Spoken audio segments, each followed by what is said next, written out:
ও মানুষ, আমি আল্লাহ পিপিলিকার খানা দেই। জমিনের মধ্যে জঙ্গলে হাজারো প্রাণী আছে, কে খাওয়ায়? এরে আল্লাহর গোলাম, নদীর মধ্যে কোটি কোটি ধরনের প্রাণীর খানা কে দেন? ওই যে বড় বড় সমুদ্র, আটলান্টিক মহাসাগর, প্রশান্ত মহাসাগর, বড় বড় সমুদ্রের নীল তিমি আছে। নীল তিমি আছে না নাই? এক একটা নীল তিমির প্রতিদিনের খাদ্য তালিকা 1000 কেজি চিংড়ি মাছ। সুবহানাল্লাহ বলবেন না? কে খাওয়ায়? কোহে কাফ একটা পাহাড়ের নাম। ওই পাহাড়ে একটা প্রাণী বসবাস করত, সিমর্গ। ওই প্রাণীটার প্রতিদিনের খাদ্য হলো 40টা মোটা তাজা হাতি। কে খাওয়ায়? বলেন কে খাওয়ায়? দেখছেন নি? ও আল্লাহর বান্দারা, চিড়িয়াখানা ঢাকায় যাও, বাঘের খানা লেখা আছে তালিকায় 17 কেজি গোশত খায় একটা বাঘ প্রতিদিন। কে খাওয়ায়? জঙ্গলের প্রাণীর খানা কে দেন? ওরা কি আপনাদের সিরাজ দিকেন বাজারে এসে সকাল 8টায় নাস্তা খায় না? আল্লাহ ওদের বাড়ি পৌঁছায় যায়। ওরা দামি না আমরা দামি? বলেন। আমগো খানা আল্লাহ আমগো ঘরে দিতে পারতেন না? আমরা গাধার মতো দৌড়ই কেন খানার জন্য? পিপিলিকার খানা আল্লাহ গর্তে যদি দিতে পারেন, মাছের খানা যদি নদীর ভিতরে দিতে পারেন, উড়ন্ত পাখির খানা যদি বাতাসের মধ্যে দিতে পারেন, জঙ্গলের প্রাণীর খানা যদি আল্লাহ জঙ্গলে দিতে পারেন, সব প্রাণীদের থেকে তো আমরা দামি। আমাদের খানা কেন আল্লাহ মুখের সামনে দিলেন না? আমরা কেন পাগলের মতো দৌড়াই? খানার জন্য মায়ের গালি দেই, খানার জন্য যত মামলা, খানার জন্য যত হামলা, খানার জন্য যত মা বাবার দ্বন্দ্ব, খানার জন্য যত স্বামী স্ত্রীর মাঝখানে দ্বন্দ্ব, শুধু খাই খাই জিন্দেগির জন্য। এর একমাত্র কারণ, পিপিলিকা কোনোদিন আন্দোলন করে না খানা দাও, বেতন বাড়াও। আন্দোলন করছে? পিপিলিকা তার খানা জায়গা মতো পায়। আমরা মানুষ দাবি হইয়া কেন আন্দোলন করি? বেতন বাড়াও, রিজিক বাড়াও, খানার তরকারি বাড়াও, আমাদের খানার সবজির দাম কমাও। কেন কেন কেন? একমাত্র কারণ, ওই পিপিলিকা ঠিক মতো টাইম মতো খানা পায়, জঙ্গলের প্রাণী টাইম মতো খানা পায়, নদীর মাছ টাইম মতো খানা পায়। একমাত্র কারণ, আল্লাহরে ওরা মানে, আল্লাহ ওদের যা প্রয়োজন চাওয়ার আগে মিটায়। আর আমরা আল্লাহর পেয়ারা গোলাম হইয়া আল্লাহকে মানি না, এ কারণে আমরা টাইম মতো খানাও পাই না। এজন্য আমাদের খানায় কষ্ট। বনি ইসরাইলের না আল্লাহ আসমান থেকে দিছিলেন? কোরআন শরীফে ঘটনা আছে না?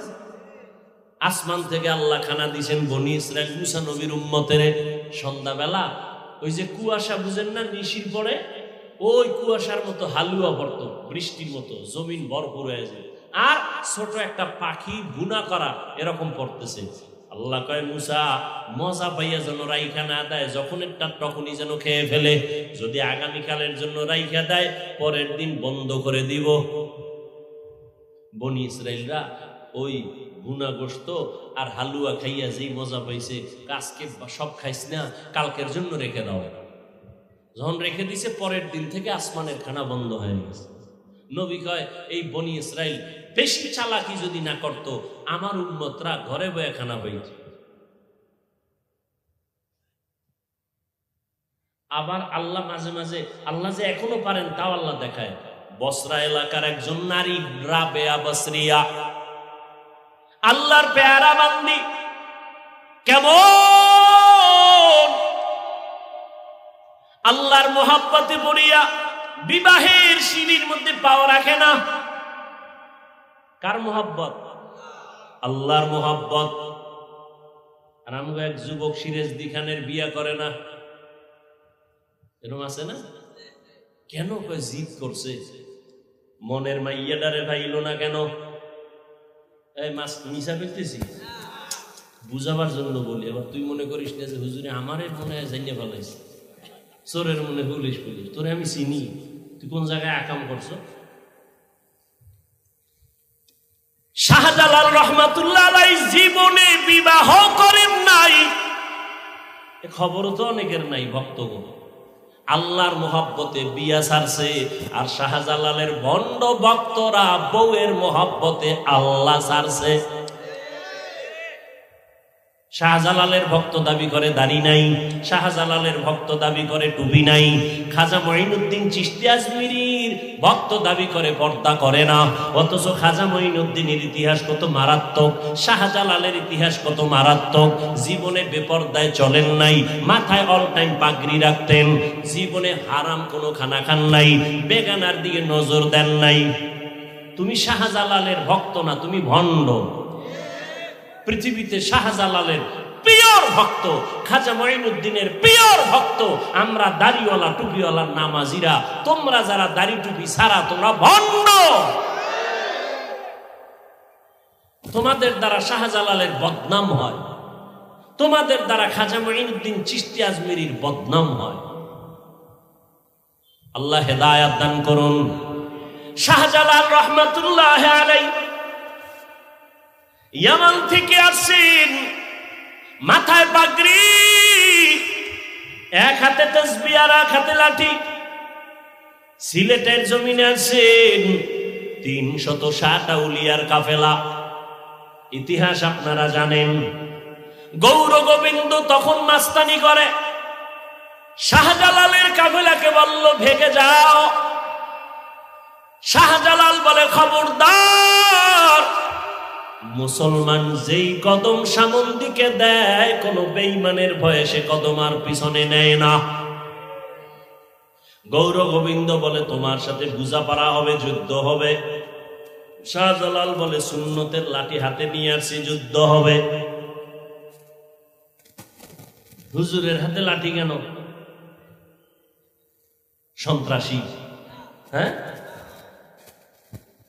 খুব কঠিন কথা। কোরবানির ঈদের দিন হুজুর ছুরি হাতে লয়ে ঘুরে কেন? কয় বড় সন্ত্রাসী। চিন্তা করছেন কত বড় বেয়াদব। হুজুরের হাতে যদি ছুরি নাই ঈদের দিন, সন্ত্রাসী না। ঘরের রাধুনি আম্মার কাছে ছুরি আছে, আম্মার কাছে দা আছে, বাংলা দা আছে, বড় আছে, ছোট আছে, অনেকগুলো ছুরি আছে। আম্মা জান রাধুনি রান্নার কাজ করবে, তার কাছে ছুরি থাকা দোষের না। কিন্তু তুমি একজন রাস্তার ব্যবসায়ী, তুমি রাস্তার পথিক, তোমার কাছে যদি ছুরি থাকে সন্দেহ করা যায় তুমি সন্ত্রাসী। কথা বলেন না কেন? ভালো করে বুঝো। ঈদের দিন আলেম হুজুরের হাতে, ইমামের হাতে ছুরি, এটা সন্ত্রাসীর জন্য না, বরং সমাজে শান্তির জন্য অস্ত্র হাতে নিছে। কি জন্য? শান্তি। হুজুরের হাতে ছুরি শান্তির জন্য। গরু জবাই করবে, মানুষ আনন্দে গোশত খাবে, ঠিক নেই? কিন্তু তুমি হুজুর না, তোমার হাতে যদি অস্ত্র এসে যায়, ছুরি এসে যায়, তাহলে এটা শান্তি না। তোমার ছুরি প্রমাণ করে অশান্ত, তুমি অশান্ত। তোমার দ্বারা সমাজ হবে অশান্ত, তোমার দ্বারা সমাজ হবে বিশৃঙ্খলা। তোমার এই অবস্থা থেকে ফিরার জন্যই আল্লাহর নবী জিহাদের আইন কোরআনের দ্বারা আল্লাহ দেখাইছেন। সব সন্ত্রাসী কর্মকাণ্ড বন্ধ করার একমাত্র মেডিসিনের নাম জিহাদ। সন্ত্রাসী বন্ধ করার মেডিসিনের নাম কি? জিহাদ। কোরআনের আইন। পৃথিবীর কোন হুজুরের দরকার নাই। তোমার শক্তি থাকলে কোরআন শরীফের একটা আয়াতকে তুমি লাল কালি দাও তো, দেখি কত শক্তি তোমার আছে। যাও, জিহাদের যত আয়াত আছে কোরআনে কেটে দাও পারলে, দেখি কত শক্তি তোমার। ভাইরা আমার, শাহজালালের হাতে লাঠি। এক অন্ধ বুড়ি, কি বুড়ি? অন্ধ বুড়ি সন্ধ্যাবেলা রাস্তা দিয়ে হাঁটে, একটা হারিকেন জ্বালাইয়া। কি জ্বালাইয়া? অন্ধ চোখে দেখে। একজনে কয়, এই বুড়ি তুমি না অন্ধ? বলে হ্যাঁ। তুমি আবার হারিকেন জ্বালায় হাঁটো কেন? তুমি কি চোখে দেখো? কয় না। হারিকেন হাতে নিয়েছো কেন? বুড়ি বলে, রে আহমক, ও বোকা নির্বোধ, তুমি বুঝো না, আমি নিজে পথ দেখার জন্য হারিকেন জ্বালাই নাই, আমি আলো হাতে নিছি, কোনো আহমক যেন আমার গায়ের উপরে ধাক্কা না লাগায়। তাহলে হারিকেন জ্বালাইছি নিজে পথ দেখার জন্য না, বরং অন্যদের অপরাধমূলক আক্রমণের থেকে আত্মরক্ষার জন্য। হুজুরের হাতে যদি তুমি দেখো লাঠি, হুজুরের হাতে যদি দেখো তোমার ছুরি, এটা কাউকে আক্রমণ করার জন্য না। আমার পাগড়ি ধরে যদি কেউ টান দেয়, পাগড়ি ফিরানের ক্ষেত্রে লাঠি লাগতে পারে। কি যদি কেউ মাদ্রাসার আওয়াজ দিয়া বন্ধ করে দেয়, কেউ ইমামের উপরে হামলা চালায়, মুসলমানের ইমানের উপরে হামলা চালায়, আত্মরক্ষার জন্য লাঠি ব্যবহার করতে হবে। শাহজালাল হাতে লাঠি নিয়ে বলে, গৌর গোবিন্দ, অস্ত্রের দরকার নাই, আমাদের অস্ত্র হলো চোখের পানি। তাহাজ্জুদে কান্না করলেন, দোয়া করলেন, ফজরের আজান যখন দিলেন, আজান শুরু, গৌর গোবিন্দের পতনও শুরু। মিয়া, বিজয়কে দিবেন, তোমার অস্ত্র মস্ত্রর কি হবে? মাওলার সাথে লাইন লাগাও, সব সমাধান হয়ে যাবে। কাবাগার ভাঙতে আসার পরে আল্লাহ হেফাজত করছেন না? সে আল্লাহ তো এখনো আছেন। আরে আপনার ঘরে একটা শিশু বাচ্চা, ওর গুনাহ আছে? ওর কোনো গুনাহ আছে? তাহলে ওর পাও ভাঙছে কেন পইরে গিয়া? ও জ্বরে কাঁপে কেন? ওর মাথা ফাটে কেন? ওর লিভারে সমস্যা কেন বাচ্চাটা? ওর তো কোনো গুনাই নাই। ওর এত অসুস্থতা কেন? এত বিপদ কেন? বিপদ তো হবে আপনার, আপনি অন্যায় করেন। হ্যাঁ ঠিকই, কথা ঠিক, বিপদ তোমার। তবে তোমার ছেলে দিয়ে আল্লাহ বুঝাইতেছে, কান ধরে টান দিলে মাথা চলে আসবে। ঘরের মধ্যে যত অপরাধ, যত বিপদ, তোমার আমার গুনার কারণে। আমি বাবার অন্যায়ের কারণে আমার সন্তান কষ্ট পায়, আমার অন্যায়ের কারণে আমার স্ত্রী কষ্ট পায়, আমার গুনার কারণে সমাজের মানুষ কষ্ট পায়, আমার অন্যায়ের কারণে। ভাইরা আমার, আল্লাহ তাআলা বলেন, হে মানুষ, মাটির থেকে তোমাকে বানাইয়া তোমাকে সবক দিতে চাই। 1 নাম্বার সবক, মাটির দিকে তাকায় দেখো, তুমি যে এত গরম গরম ভাব দেখাও, তুমি মাটির সৃষ্টি, মাটির মতো নরম হয়ে চলো, মাটির মতো নরম হইয়া চলো, গরম ভাব দেখাইও না। মাটি কেমন? এত অত্যাচার মাটির উপরে, কাউকে কিছু বলে না, রাগ করে না, সব ধৈর্যের সাথে মেনে নেয়।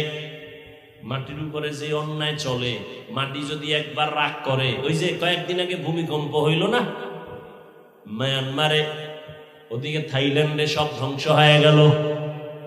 চিন্তা করেন তো, দুনিয়াটা ধ্বংস করতে 1 সেকেন্ড লাগে না, খালি একটা ভূমিকম্প হলেই হয়ে যায়। সংবাদ মাধ্যমে বারবার সতর্কতা বানিয়ে আসতেছে, মারাত্মক ভূমিকম্প আসবে, ভূমিকম্প, ঢাকা সহ সব শেষ হয়ে যাবে। শুনেন নাই? আমার মনে আছে, তখন আমি ছাত্র লেখাপড়া করি, অনেক আগে, ছোট ছিলাম। সংবাদ মাধ্যমে তখনকার সময় তারা খবর দিছিল, মে মাসের 7 তারিখে কিয়ামত হবে, কিয়ামত। পুরো ঘোষণা হয়ে গেছিল কিয়ামত হবে। আল্লাহ তাআলা বলেন, গুনাহ থেকে নিজেকে বাঁচাও। মাটির মানুষ, মাটির মতো নরম হইয়া চলো, গরম ভাব দেখাইও না, আল্লাহর মোহাব্বত নিয়ে চলো, মেজাজকে ঠান্ডা করো, আল্লাহর ভয় অন্তরে জমা করে নাও। মরণের কথা স্মরণ করো। কিসের বাহাদুরি? কত বড় বড় বাহাদুর কবরে চলে গেল। কই নমরুদ, কই সাদ্দাত, কই ফেরাউন, কই হামান, কই কারুন। নমরুদ আমার আল্লাহকে মারার জন্য রেডি, আল্লাহকেই মেরে ফেলবে। সেই নমরুদের মারার জন্য কোনো সৈন্য বাহিনী লাগে নাই। আপনারা জানেন না, নমরুদের দফা ঠান্ডা হলো কিতে? একটা অসুস্থ মশা। ফেরাউনের বাহাদুরি সব ধ্বংস, ওদের মতো বাহাদুর আর হওয়া যাবে না। অতএব এখনো মাটির মতো নরম হইয়া ওই কবরওয়ালাদের দিয়ে তাকাও, কই এত ক্ষমতাওয়ালারা সব খালি হাতে কবরে চলে গেল।